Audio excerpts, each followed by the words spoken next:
Hi பட்டுச்சுட்டீஸ், கதை கேட்டு ரொம்ப நாள் ஆச்சே. இப்போ ஒரு கதை சொல்லலாமா? கிருஷ்ணதேவராயர் அரண்மனையில் தெனாலிராமன் அப்படிங்கிறவர் விகடகவியாக இருந்தார். இதை நீங்கள் படிச்சிருப்பீங்க, உங்களுக்கு தெரியும். தெனாலிராமன் கதைகள் நிறைய படிச்சிருப்பீங்க இல்லையா?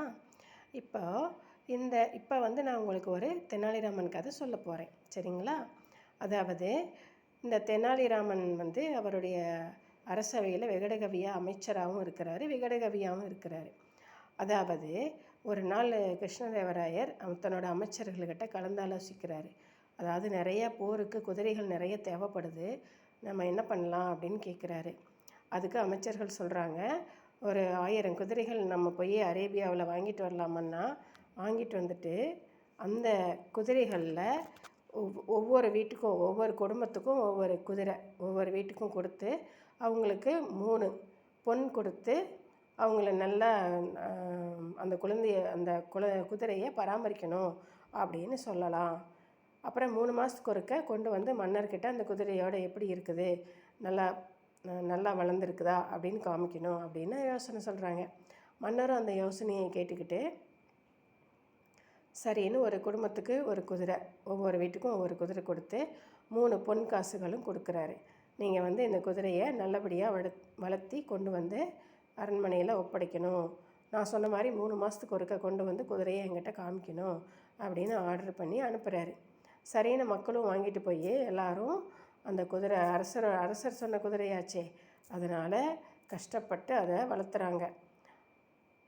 அவங்க சாப்பிடாமையும் குதிரையை நல்லா கொழுன்னு வளர்த்தணுமே அப்படின்னு வளர்த்திட்டு இருக்கிறாங்க. கிருஷ்ணதேவராயர் இவர் தெனாலிராமனுக்கும் ஒரு குதிரை கொடுக்குறார், நீங்களும் வளர்த்தணும் அப்படின்னு சொல்லி. சரின்னு அவரும் ஒரு குதிரையை வாங்கிட்டு வீட்டுக்கு போகிறாரு. அந்த குதிரைக்கு என்ன பண்ணுறாரு, சுற்றியும் சுவர் வச்சு கட்டி அந்த குதிரையை மட்டும் நடுவில் இருக்கிற மாதிரி பண்ணி அந்த குதிரைக்கு புல் கொடுக்கறதுக்கு மட்டும் ஒரு சின்ன துவாரத்தை அமைக்கிறாரு. அந்த துவாரம் வழியாக குதிரைக்கு தினமும் காஞ்சி போன புல்லை கொடுக்குறாரு. அந்த குதிரை ஃபஸ்ட்டு கிடைச்சதை சாப்பிட்டுக்கலாம், இப்போதைக்கு பசிக்குன்னு சொல்லி காஞ்ச புல் 2 நாள் கழித்து கொடுக்கவும் அது பசியில் அதையும் சாப்பிட ஆரம்பிச்சிருச்சு. அதுக்கப்புறம் எதை கொடுத்தாலும் சாப்பிட ஆரம்பிச்சிருச்சு. அதனால் அந்த குதிரை அப்படியே எலும்புந்தோலுமாக மெலிஞ்சு போய் இருந்தது. தெனாலிராமன் குதிரை நல்லாவே இல்லை. அதனால் ஒரு நாள் அந்த மன்னர் எல்லாரும் குதிரையை கொண்டு வாங்க, நான் பார்க்கணும் அப்படி சொல்கிறாரு. சரின்னு எல்லாரும் அவங்கவுங்க குதிரையை கூட்டிகிட்டு போய் காமிக்கிறாங்க. எல்லா குதிரையும் கொழுக்கு முழுக்குன்னு நல்லா அழகாக இருக்குது. தெனாலிராமா, நீ மட்டும் ஏன் குதிரை இல்லாமல் வெறுங்கையோடு வந்திருக்கிற அப்படின்னு மன்னர் கேட்குறாரு. அதுக்கு அவர் சொல்கிறாரு, மன்னா, நீங்கள் அந்த குதிரை பொல்லாத குதிரை, அது யார் கூப்பிட்டாலும் வரமாட்டேங்குது. நீங்கள் இந்த குதிரைப்படை குதிரை லாயத்தோட தலைவன் அனுப்புங்க, நான் கூட்டிகிட்டு வரேன் அப்படிங்கிறாரு. சரின்னு சொல்லி மன்னரும் அந்த குதிரை லாய தலைவனை தெனாலி கூட அனுப்பி வைக்கிறாரு. அவர் போய் குதிரை லாய தலைவர் அவர் கொஞ்சம் தாடி வச்சுருப்பார். அவர் அரேபிய நாட்டை சேர்ந்தவரா, அதனால் அவர் கொஞ்சம் தாடி வச்சுருப்பார்.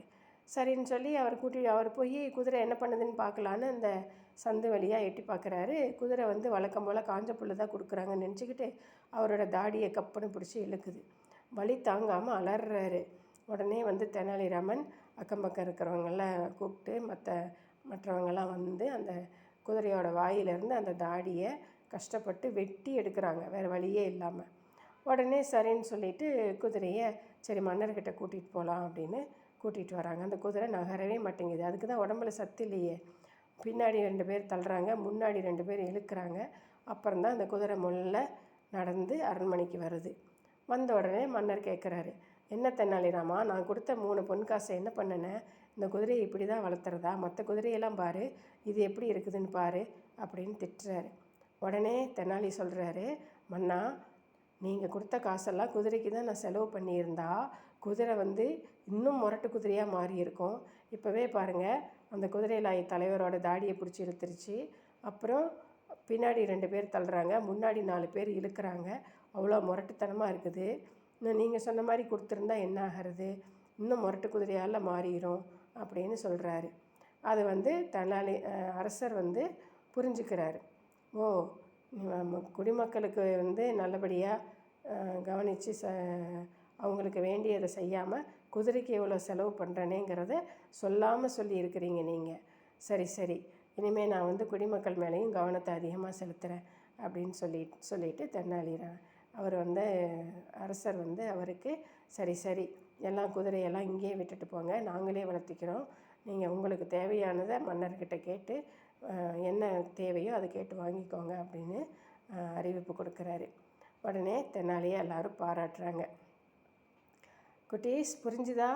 ஒரு அரசருங்கிறவர் என்ன பண்ணணும்? குதிரைகளை விட குடிமக்களுக்கு தான் அதிக முன்னுரிமை தரணும் இல்லையா?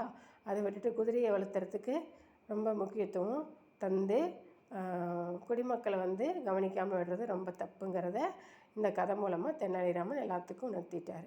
ஓகேவா செல்லம்ஸ்? ஓகே, பிடிச்சிருந்தால் லைக் பண்ணுங்கள், சப்ஸ்கிரைப் பண்ணுங்கள், வழக்கம் போல் பெல் பட்டனை ப்ரெஸ் பண்ணுங்கள், ஷேர் பண்ணுங்கள். நன்றி. இன்னொரு கதையில் சந்திக்கலாம். வாழ்க வளமுடன்.